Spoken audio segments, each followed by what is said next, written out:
The world is watching to see whether Russia will invade Ukraine. In its latest escalation, 6 Russian warships have deployed to the Black Sea from their home ports in the north. If Russia does invade, it wouldn't be the first time. It invaded Ukraine 8 years ago when it seized Crimea. We wanted to know what life is like for Ukrainians who have seen up close what happens when Russia invades. Here's NPR's Daniel Estrin on Ukraine's boundary with Crimea. We're at the Ukrainian boundary line. Well, they refuse to call it a border. They call it the administrative boundary line. Russia considers this a proper border. It's pretty quiet. There's a gas station, a guy selling dried fish out of the trunk of his car, waiting for people to cross. On this side, there's a big Ukrainian flag flying over the checkpoint. Right now, we're watching a woman walk with her suitcase. She's just handed over her documents to the border guard, and she's crossing by foot into this side. Most crossing this checkpoint in and out of Crimea don't want to talk to us. She doesn't want to answer. Okay. There's a lot of fear of being trailed by Russian authorities. But we do meet Oleg, coming from Crimea with his suitcase. He's only willing to give his first name. You know how in Russia, how it's when you told something about the government, against the government, it's very short discussion. He lives in Crimea, and he lived there before the annexation. He's with his wife on their way to visit her mother, who lives on the other side under Ukrainian control. Many families are split this way. I saw on the road. He passed a Russian military convoy on his journey here. Russia has been sending more troops, a flashback to the takeover in 2014, and maybe a preview of a new invasion deeper into Ukraine. Of course, we are scared a lot, because nobody expected 7 years ago that happened situation like this, that it can happen. And now also nobody knows what can happen. Crimea used to be the vacation spot for the former Soviet Union. It's got a warm climate and resorts along the Black Sea. At first, many residents of Crimea welcomed Russia's annexation. A lot of people, they are thinking that that was correct choice, that they make some choice. And you? And me? My opinion does not matter. He talked with his friends. Should we stand up and protest Russia's takeover? But the answer is only one. He couldn't bear the risk to his family. Nobody wants to fight Russia. This is like fight with the wall. You cannot win. He says fighting a wall only gets your hands bloody. This fight already lost.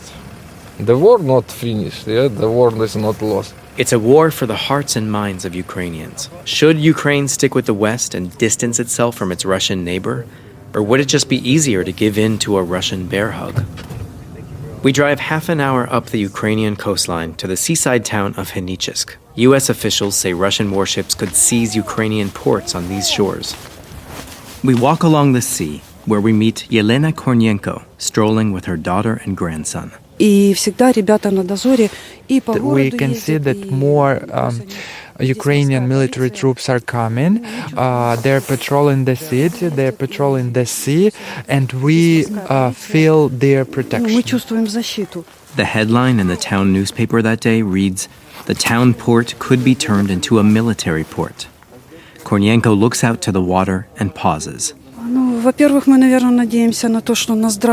We are hoping for common sense from Vladimir Putin, she says. Putin's annexation of Crimea still baffles many people here. And everybody was shocked. Mykola Stavitsky lives in Kherson, close to Crimea. Here we thought it's, wow, Ukraine, Russia, we're the brothers. Everybody couldn't believe about occupation of Crimea.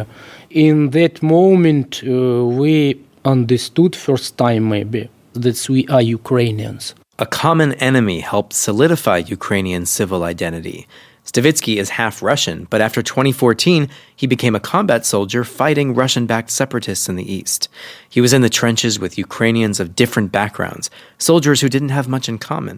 They talk in different languages, they go in different churches, but they understand that they are one Ukrainian nation. Now we have a Russian enemy. Thanks, Putin. Now Ukrainians in this borderland want to strengthen that sense of identity, especially among young people. We visit Kherson State University, a few hours north of Crimea. A lot of students say they're nervous about what might come. I'm feeling pretty scared. Yulia Vorobyova lived through the turmoil of 2014 as a teenager. As an adult, she says she's firmly Ukrainian. We know we will be okay because we are not the people that are going to be with Russia. We're still people who are here and who want to be themselves and be Ukrainian.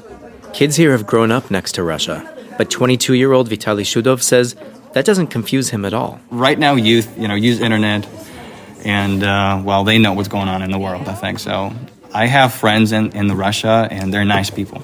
So I consider myself like mixed. So I speak Russian really good, so I like it that way. But the Russian government is the problem, I think, not the people. How would you define yourself? Would you say, I am Ukrainian, or No, of course, I'm Ukrainian. I'm Ukrainian, 100%. Not Russian.